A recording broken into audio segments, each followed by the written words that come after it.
Why the Rich Avoid the Poor. In his 1993 book, Down and Out in Paris and London, George Orwell wrote, "The trouble is that intelligent, cultivated people, the very people who might be expected to have liberal opinions, never do mix with the poor. For what do the majority of educated people know about poverty?" In his 1926 book, The Rich Boy, Scott Fitzgerald wrote, "Let me tell you about the very rich. They are different from you and me. They think deep in their hearts that they are better than we are. Let's be honest, the rich in our world don't mingle with the poor. If you go to any city, you'll immediately notice that where the rich live is different from where the poor live." Hi there, sir. Sorry for interrupting you. Your house is probably the most beautiful I've ever seen. Oh, thank you. What do you do for a living? I am an investment. The rich go to different restaurants, different clubs, and even different churches. But what does science have to say about all of these? In a 2006 study, which happened at Princeton University, as conducted by the neuroscientists Lasana Harris and Susan Fisk, the participants' brains were scanned as they showed them color photographs of people belonging to social groups. Some were clearly rich, for example, businessmen in fancy suits, while the appearance of others was such that they were obviously not just poor, but destitute. When the volunteers looked at pictures of homeless people, 2/3 were prepared to admit that their immediate reaction was one of disgust, which was interesting and disturbing in itself. But what interested Harris and Fisk more were the activity in their brain. The brain scan showed that when the volunteers were looking at pictures of rich people, the medial prefrontal cortex was activated. This was in line with previous research which had demonstrated that it is this area of the brain which is activated whenever we see another person rather than an inanimate object. So to put it crudely, the gray matter flashes up a message saying, "Same species here," and that tells us that we should relate to this other thing in front of us as a fellow human being, rather than a lawnmower or a pigeon or whatever.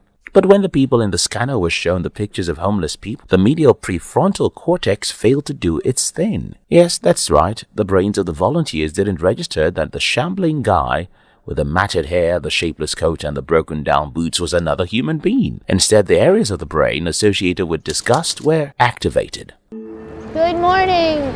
Anything you can help us out with for breakfast or extra change? Very sorry to ask. Anything you can help us out with? Leftover breakfast? So the simple conclusion we can arrive at here is that most of us naturally avoid people who we perceive to be hopelessly poor, which is the reason why the super rich avoid us too. But there should be more to it than such a simplistic explanation. So let's dig deeper.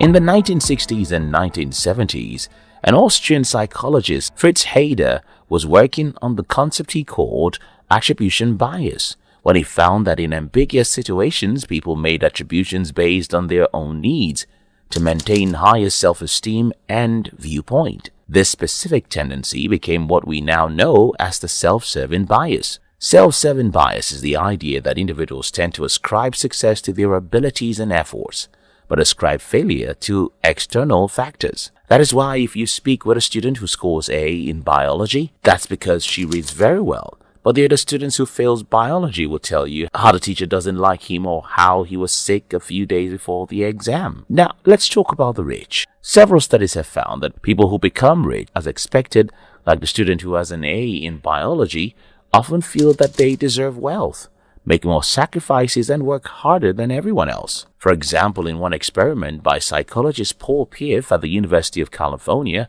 pairs of strangers were invited to play a rigged Monopoly game, where a coin flip designated one player rich and another one poor. The rich players received twice as much money as their opponents to begin with, and as they played the game, they got to roll 2 dice instead of 1 and move around the board twice as fast as their opponent.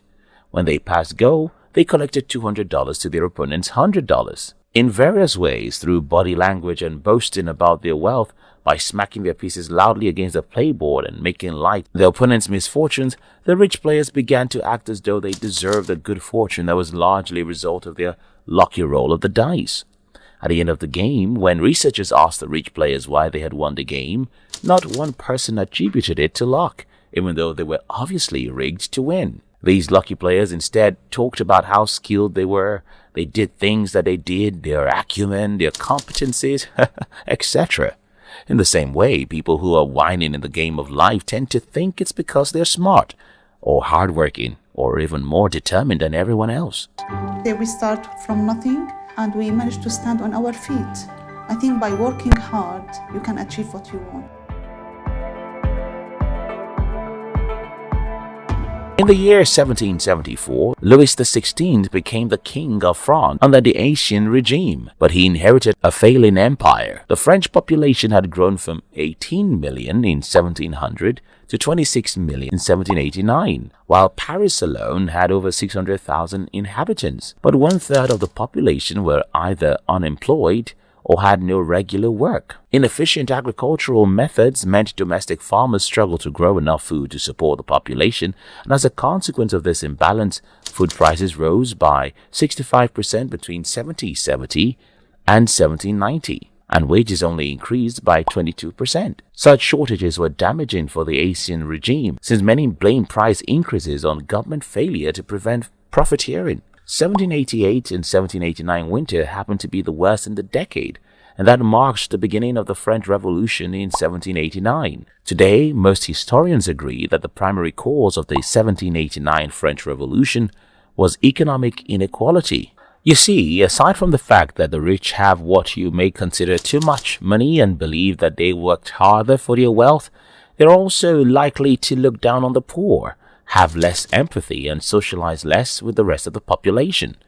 In this 2018 publication published by the Economic Times, I read about a study conducted by Pierre Detsey and Eric Knowles, in which they discovered that poorer people are more likely to notice, engage with, pay attention to, and empathize with other humans compared to the rich.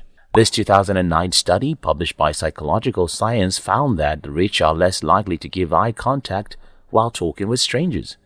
And this study by psychologists Emily Bianchi and Kathleen Voss found that the rich socialize less with their family and neighbors, but socialize more with their friends. For obvious reasons, right? Pierre Detsey and Eric Knowles call this the motivational difference. So you see, poor people are grossly dependent. They have to be in a good relationship with so many people because they need help. But the rich are self-sufficient. For example, as a poor person, you have to please your boss, but the rich doesn't have a boss to please. A poor person has to have good social skills with his colleagues at work, or they'll hate him, and that might lead to him or her losing his or her job. The truth is, you're just not the right fit. Okay.